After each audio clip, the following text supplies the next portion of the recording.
মুস্তাফিজুর রহমান বাংলাদেশ ক্রিকেটের cutter master, আর এবার পিএসএলে তার জাদুতেই যেন বদলে গেছে লাহোর কালান্দার্সের পুরো বোলিং ইউনিট। শুধু একজন বোলার নয়, তিনি যেন পুরো দলের ভারসাম্য পাল্টে দেওয়া এক বিশেষ অস্ত্র। লাহোর দলে আগে থেকেই ছিলেন শাহিন শাহ আফ্রিদ, হারিস রাউফ ও জামান খানের মতো গতিময় পেসাররা। তারা নতুন বলে দারুণ হলেও ডেথ ওভারে রান আটকাতে বেশ ভুগছিলেন। বিশেষ করে শেষ 4 ওভারে প্রতিপক্ষ সহজেই বড় স্কোর করে ফেলত। ঠিক সেখানেই সমাধান হয়ে এলেন মুস্তাফিজ। তার স্লোয়ার, কাটার এবং অফ কাট ডেলিভারি ব্যাটারদের জন্য এক রহস্য।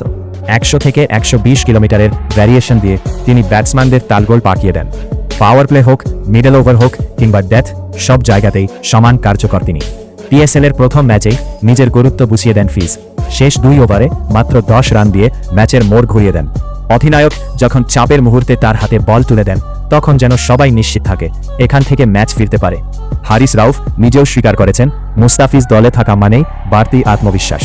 কারণ তিনি শুধু উইকেটই নেন না, ম্যাচের গতি নিয়ন্ত্রণ করেন। তার উপস্থিতিতে অন্য বোলাররাও আরও স্বাধীনভাবে আক্রমণাত্মক বোলিং করতে পারেন।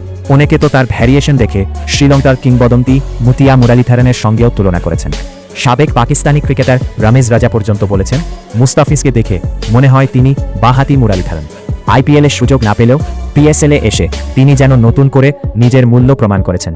লাহোর কালান্দার্স তাকে শুধু একজন বিদেশি খেলোয়াড় হিসেবে নয়, দলের সবচেয়ে গুরুত্বপূর্ণ অস্ত্র হিসেবেই দেখছে। এক কথায় বলা যায়, একজন মুস্তাফিজুর রহমানই বদলে দিয়েছেন পুরো লাহোর কালান্দার্সের বোলিং পরিকল্পনা। তাই এখন তিনি শুধু একজন পেসার নন, দলের কাছে সবচেয়ে হীরার টুকরো।